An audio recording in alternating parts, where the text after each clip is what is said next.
글로벌 비트 시간입니다. 지난 금요일 뉴욕장은 고용보고서가 과연 어떤 결과를 나타내줄 것이냐, 이 부분에 굉장히 큰 초점이 맞춰져 있었습니다. 앞으로 연준이 정책 방향을 결정하는 데 있어서 고용보고서가 굉장히 중요한 역할을 할 것이다라는 그러한 투자자들의 인식이 깔려 있었던 영향인데요. 그런 가운데 고용보고서가 말 그대로 쇼크로 발표가 됐습니다.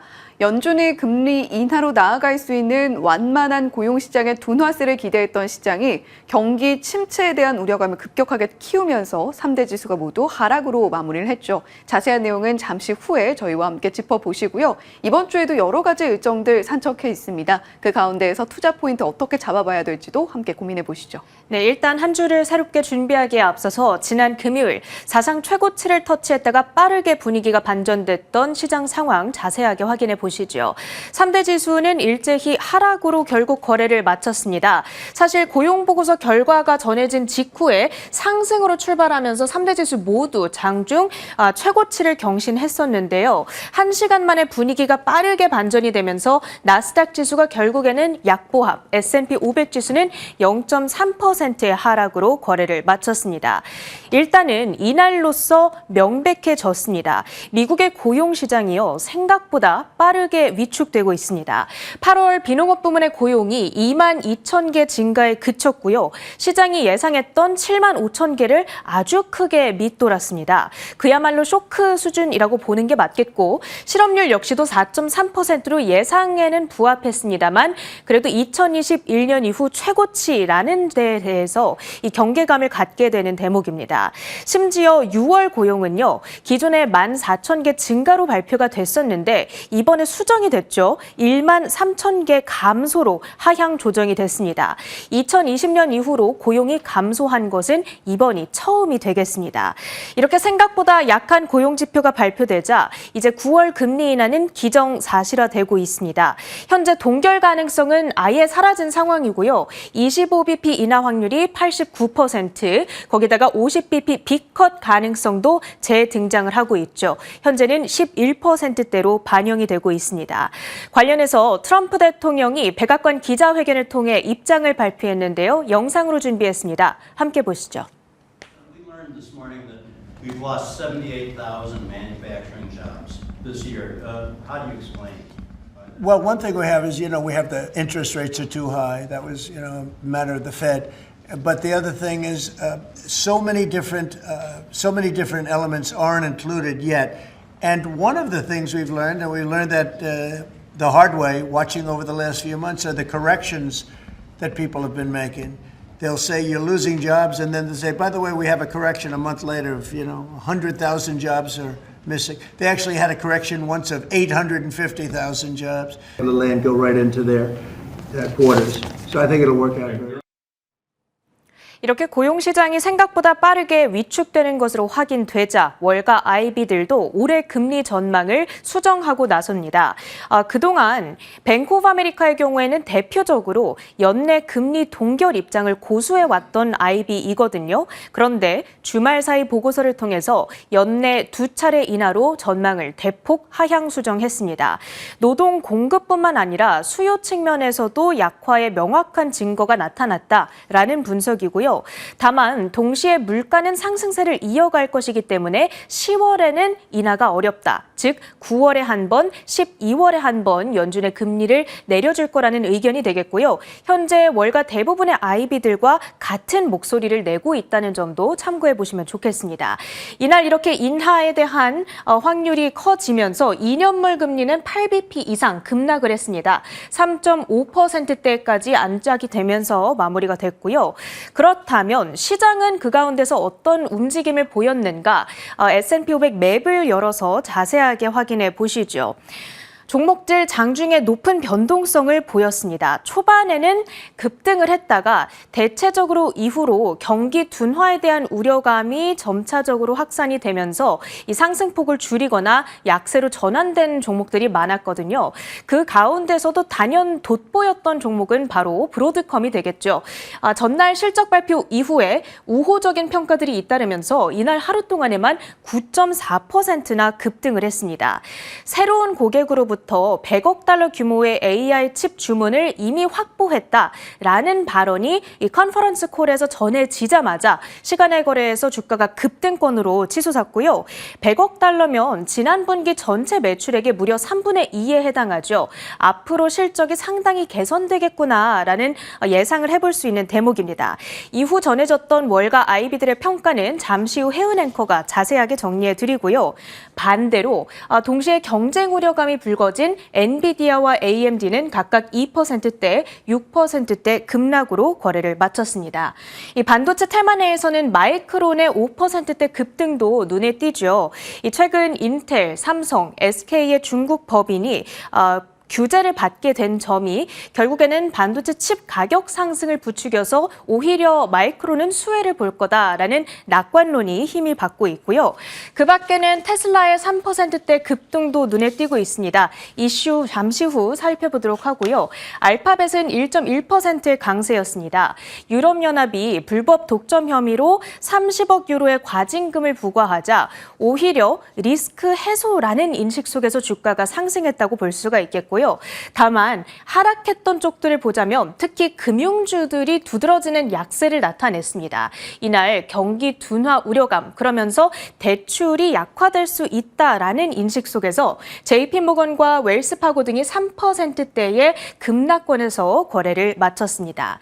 지금부터는 주요 종목들의 이슈 하나씩 살펴보겠습니다. 먼저 마이크로소프트, 여러 악재들이 겹치면서 주가가 빠졌는데요. 일단 사티아 나델라 CEO가 주식을 7,500만 달러어치 매도했다라는 소식이 들려왔습니다. 거기 오픈 AI가 링크드인과 경쟁할 구인구직 플랫폼을 개발 중이라는 소식도 들려왔거든요. 이 링크드인이라는 플랫폼을 마이크로소프트가 들고 있다 보니까 경쟁 우려감이 불거졌고요. 또 한 가지는 브로드컴과 오픈 AI의 협력 소식이 되겠습니다. 이 양사는 자체 AI 칩 개발에 나서겠다라고 했는데 이 오픈 AI가 만약 자체 칩을 개발한다면 마이크로소프트의 마이아 100칩을 더 이상 사용하지 않게 될 수가 있겠죠. 여러 가지 악재들을 소화하면서 마이크로소프트의 주가는 이날 급락세로 반응이 나타났습니다. 2%대 하락권에서 거래를 마쳤고요. 다음으로 오라클입니다. 이번 주 9일 실적 발표를 앞두고 있는 가운데 글로벌 에쿼티스라고 하는 이 하우스에서 긍정적인 의견을 내놨습니다. 강력한 성장에 주목했고요. 특히 AI 클라우드 서비스가 확장되고 있다라는 부분에 주목하면서 목표가를 기존의 250에서 400달러로 높여 잡았습니다. 금요일 종가가 232달러니까 지금보다 한 72% 정도의 상승 여력을 내다보고 있는 겁니다. 다음은 테슬라입니다. 이날 주가 상승의 동인이죠. 이사회가 머스크에 무려 1,400조 원의 보상 패키지를 제시한 겁니다. 이 머스크의 현재 자산이 560조 원 정도 됩니다. 그러니까 1,400조 원이면 전체 재산의 3배에 살짝 안 되는 엄청난 규모를 제시한 것이죠. 대신 그만큼 극단적인 조건도 붙습니다. 테슬라의 시가총액을 지금의 8배인 8조 5천억 달러까지 키워줘야 되고요. 엔비디아의 2배가 되겠습니다. 단계적으로 그 성과를 조금씩 달성할 때마다 지분을 1%씩 총 지분 12% 지급안이 목표로 제시되어 있습니다. 현재 지분은 13% 홀딩을 하고 있기 때문에 만약에 12%를 받게 된다면 머스크가 그토록 원하고 주장하던 25% 지분율을 소유할 수가 있게 됩니다. 자, 이번에 보상안 패키지에 담겨져 있는 주요 달성 조건들, 이것들을 달성해야지만 이 1,400조 원 보상안을 받을 수가 있는 건데요. 일단 기한은 10년이 제시되어 있습니다. 2035년 9월까지 9월까지 달성을 해야 되고요. 시가총액은 12단계로 나눠서 단계적으로 결과 8조 5천억 달러까지 도달을 해야 한다. 차량 인도 2천만 대에다가 FSD 1천만 대, 옵티머스 로보택시 100만 대, 에비타는 4천억 달러를 달성해야 되고요. 최소 테슬라에서 7년 이상 근속 근무를 해야 된다라는 조건까지도 달리게 됩니다. 그 밖에도 정치 활동을 좀 줄여달라라는 이사회 측의 요구까지도 붙었다라는 점을 확인해 보실 수가 있겠습니다. 자, 지금 말씀드렸다시피 엔비디아의 2배 시가총액을 달성해야 되는 겁니다. 너무나 높고 이 달성하기 참 어려운 목표처럼 보이기는 하는데 사실 머스크 CEO는 이전에도 이렇게 안 될 것만 같았던 목표들을 달성했던 전적이 있거든요. 보시면 2012년이었습니다. 당시 시가총액이 32억 달러였는데 목표로 제시된 것이 그 10배 이상인 432억 달러였습니다. 기간은 5년이 제시됐는데 머스크 CEO가 실제로 5년 뒤인 2017년에 이 시총을 달성했던 바가 있었고요. 두 번째로 2018년에도 마찬가지 10배 이상의 시가총액 도달을 목표로 제시를 했었는데 실제 주어졌던 기간인 3년보다 1년 일찍 2020년에 조기 달성을 했던 바가 있습니다. 과연 이번에 제시됐던 8조 5천억 달러의 시가총액 달성 10년 안에 이뤄낼 수 있을 것인가? 옵티머스라든지 로보택시 이런 성장 동력들 우리가 주목을 해보면서 이것을 가늠해 보면 좋을 것 같습니다. 자, 그리고 이 이슈가 앞으로 테슬라의 주가의 촉매제가 될 수 있을 것인가 하는 기대감도 갖게 되는 뉴스였죠. 이 뉴스에 긍정적으로 테슬라의 주가 3%대 급등하면서 이날장 거래를 마쳤습니다.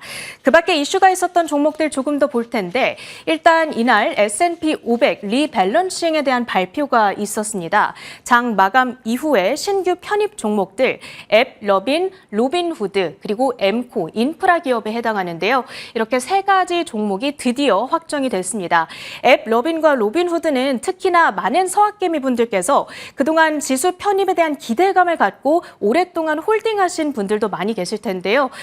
좋은 소식이 드디어 들려왔습니다. 로빈후드 이날 정규장에서는 하락을 했지만 애프터마켓에서 해당 소식 발표되자마자 6% 급등으로 마무리가 됐고요. 앱 러빈도 마찬가지로 6%대의 급등권에서 거래를 마친 모습 확인이 됩니다. 세일즈포스 이슈 확인해 보시죠. CEO가 언론 인터뷰를 가졌습니다. 미국 육군과 중요한 계약을 수주하는 과정에서 팔란티어를 이긴 이유에 대해서 설명을 했는데요.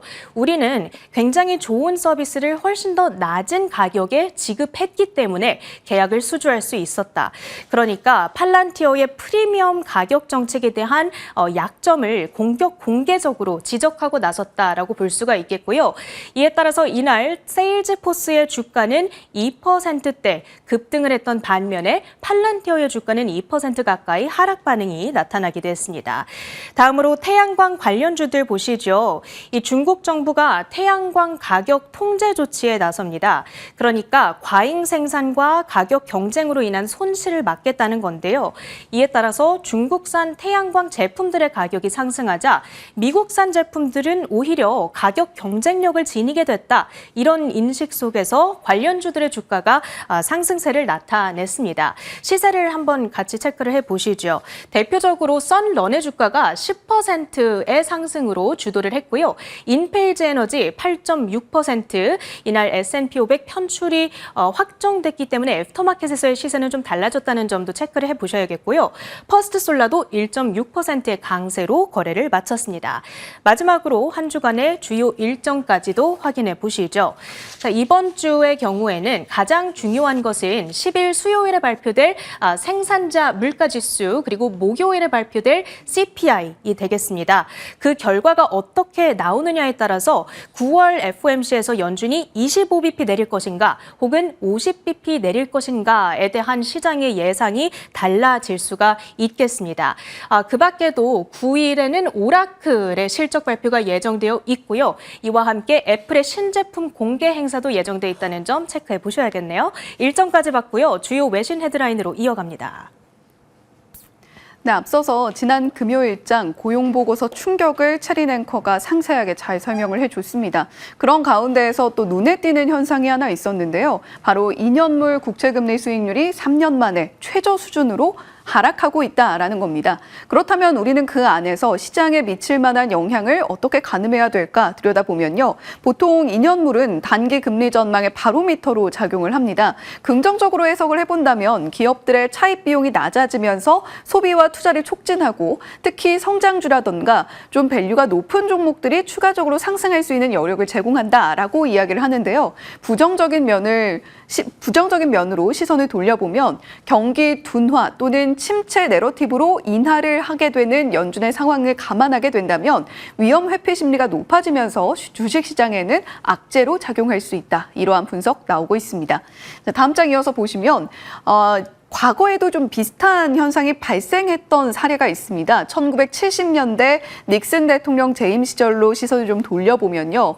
과거가 좀 반복되진 않을까라는 아이디어 한번 생각을 해볼 수 있을 것 같은데요. 1968년에서 1970년 사이에 닉슨 대통령의 집권 초기였습니다. 그때 당시에 경기가 상당히 좀 어려운 상황이었고요. 지금 트럼프 대통령이 그러하고 있듯이 닉슨 대통령도 경기 둔화가 심각해지기 전에 연준이 빨리 행동에 나서야 된다. 굉장히 빠른 정책금리 방향의 조정을 압박하는 모습이었습니다. 자, 이에 따라서 이때 당시에는 주가도 하락하고 있었고 1970년대에 금융 불안도 함께 촉발이 됐었고요. 연준은 대규모 인하를 감행을 했습니다. 이에 따라서 어떤 현상들이 발생했는가? 달러금 고정제 폐지가 되면서 통화 확장, 유동성이 늘어났고요. 저금리 상황 속에서 주식이 랠리를 펼치는 모습이었습니다. 더불어서 미국의 국채금리 하락세가 현재와 비슷하게 촉발되는 모습도 살펴볼 수가 있었죠.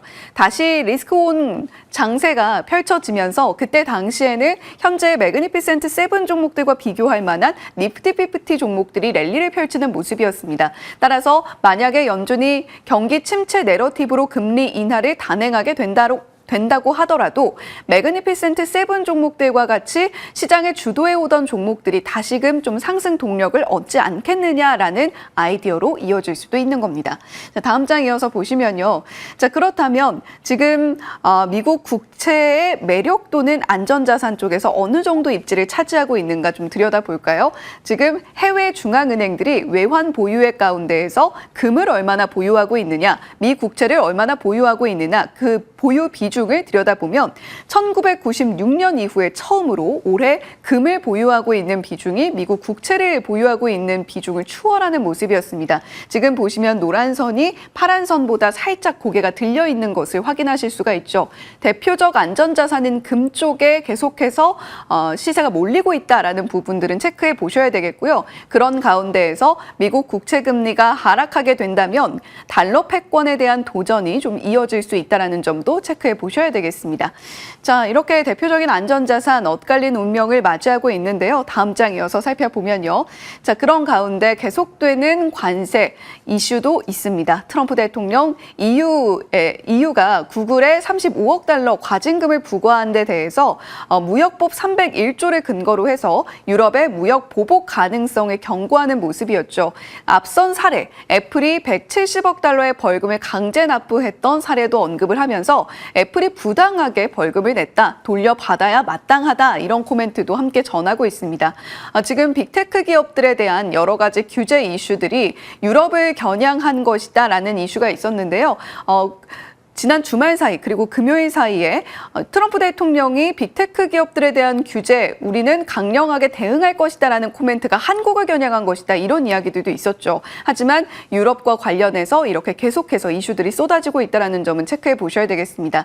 자, 그런 가운데에서 희귀금속이라던가 여러 가지 밸류체인을 확장하기 위한 미국 행정부의 움직임도 눈여겨볼 만합니다. 다음 장 이어서 살펴보시면요. 자, 지금 트럼프 행정부의 주요 금속의 관세 면제한다라는 부분이 오늘부터 효력이 발생합니다. 관세 면제 품목은 금과 텅스텐, 우라늄, 흑연, 그리고 기타 일부 금속이 되겠고요. 반면에 변경 사항을 좀 눈여겨보셔야 되겠는데 실리콘 제품의 경우에는 새롭게 관세 부과 대상에 포함이 되게 됐습니다. 관세 면제 품목에 여러 가지 금속류들이 들어가면서 핵심 자원들의 글로벌 공급망 부담은 확연하게 완화가 될 전망인데 반면에 첨단 소재, 실리콘과 실리콘 제품과 관련해서 새로운 비용이 부담이 전가될 수 있다는 점은 우려사항으로 체크해 보셔야 되겠죠. 자, 이렇게 관세 관련한 이슈들도 계속되고 있다는 점을 함께 체크해 보시면 좋겠고요. 첫 번째 헤드라인 바로 이어서 살펴보겠습니다. 글로벌 빅테크의 AI용 에이직 개발이 가속화되고 있습니다. 구글, 아마존, 메타에 이어 오픈 AI도 브로드컴과 손잡고 내년 자체 AI 반도체를 출시할 계획입니다. AI 반도체 시장 규모 자체가 확대되면서 삼성전자, SK하이닉스도 HBM 등 고부가 메모리 사업을 확대할 수 있을 것으로 기대됩니다. 7일 업계에 따르면 브로드컴은 챗 GPT 개발사인 오픈 AI의 자체 AI 반도체 양산을 수주한 바 있습니다. 브로드컴 시간 외에서 한 3%에서 4% 상승으로 가닥을 잡았던 지난 금요일장에 전해드린 바가 있는데요. 브로드컴이 어닝콜에서 더욱 중요한 코멘트를 내놨습니다. 혹탄 CEO의 발언에 따르면 네 번째 신규 고객사로부터 100억 달러 규모, 13조 9천억 원가량 규모의 AI 가속기 주문을 확보했다라는 내용이 있었습니다. 지금 이미 하이퍼스케일러 7곳 가운데에서 3곳을 확실한 고객사로 두고 있는 브로드컴인데 그에 플러스해서 네 번째 고객사, 과연 이 주인공은 누가 될 것이냐, 오픈 AI인 것으로 지금 시장에서 이야기를 하고 있죠. 내년에 자체 AI 반도체 출시를 목표로 해서 이렇게 100억 달러 규모의 계약 공시를 넣었다라고 이야기가 나오고 있습니다. 기존 고객사는 구글과 아마존, 메타 이렇게 대표적으로 꼽히고 있는데요. 지금 빅테크들은 엔비디아로부터 좀 의존도를 낮추기 위해서 자체 칩 개발에 굉장히 열을 올리고 있는 상황이죠. 어떤 개발 현황이 나타나고 있는지 다음 장 살펴보겠습니다. 자, 애플은 코드명 발트라라고 해서 AI 서버 칩을 개발 중이고요. 브로드컴과 협력은 하고 있는데 아직까지 구체적으로 어떠한 협력이 이루어지고 있는지에 대한 코멘트는 확인이 되지 않고 있습니다. 구글과 마이크로소프트, 메타는 이미 브로드컴과 확실하게 협력을 하고 있는 기업들인데요. 구글은 자체 설계 TPU를 이미 클라우드 등에 활용 중이고요. 브로드컴과 주로 협력을 하고 있는데 대만의 TSMC, 미디어텍과도 함께 협력을 진행하고 있는 상황입니다. 아마존은 트라이니움 시리즈 AI 전용 칩을 현재 개발 중이고 양산을 하고 있습니다. 올해 3세대 칩을 출시할 예정이고요. 마이크로소프트는 지금 AI 칩 일정이 지연됐다라는 이슈가 확인이 되고 있는데 마이크로소프트도 역시 에이직 반도체 쪽에서는 브로드컴과 협력하고 있다라는 부분 체크해 보셔야 되겠습니다. 메타 역시 마찬가지죠. 지금 현재 TSMC와 생산 협력하고 있는데 그에 앞서서 전반적인 반도체 설계라던가 이러한 부분들은 브로드컴과 함께 이야기를 나누고 있다는 부분 체크해 보시면 좋겠습니다. 자, 빅테크 기업들의 자체 칩 개발 현황까지 들여다봤고요. 브로드컴 실적 발표 이후에 IB들의 의견들이 쏟아지고 있습니다. 번스타인에서 발표한 보고서 제목이 상당히 인상적이죠. AI의 번개는 2번 치는가? 분기 전망보다 더 중요한 것은 중기 AI 전망이 또 한 번 대폭 상향 조정되었다라는 부분이다라고 집중을 하고 있습니다. 브로드컴은 사실 실적 내용이 워낙 좋았고 그리고 새로운 또 수주 계약 공시가 나왔기 때문에 굉장히 이 부분을 좀 긍정적으로만 해석한 내용을 발표한 것이 아니냐라고 생각하실 수도 있는데요. 어닝콜 전체 내용을 들여다보면 굉장히 발언 하나하나에 조심스럽다라는 것을 알 수가 있었습니다. 일단 번스타인에서는 AI 번개 2번 칠 수 있는 것 같다라고 브로드컴의 실적에 대해서 평가를 했고요. 목표가 $400까지 올려잡았습니다. 지금 브로드컴의 이전의 평균적인 PER 배수가 25배로 거래가 되어 왔는데요. 최근 들어서 이 부분이 30 중반대까지 올라와 있는 상황이었죠. 선행 PER에 대한 추정치도 상향 조정을 하면서 35배를 적용했고요. 아웃퍼폼 등급을 제시하는 모습도 살펴볼 수가 있었습니다.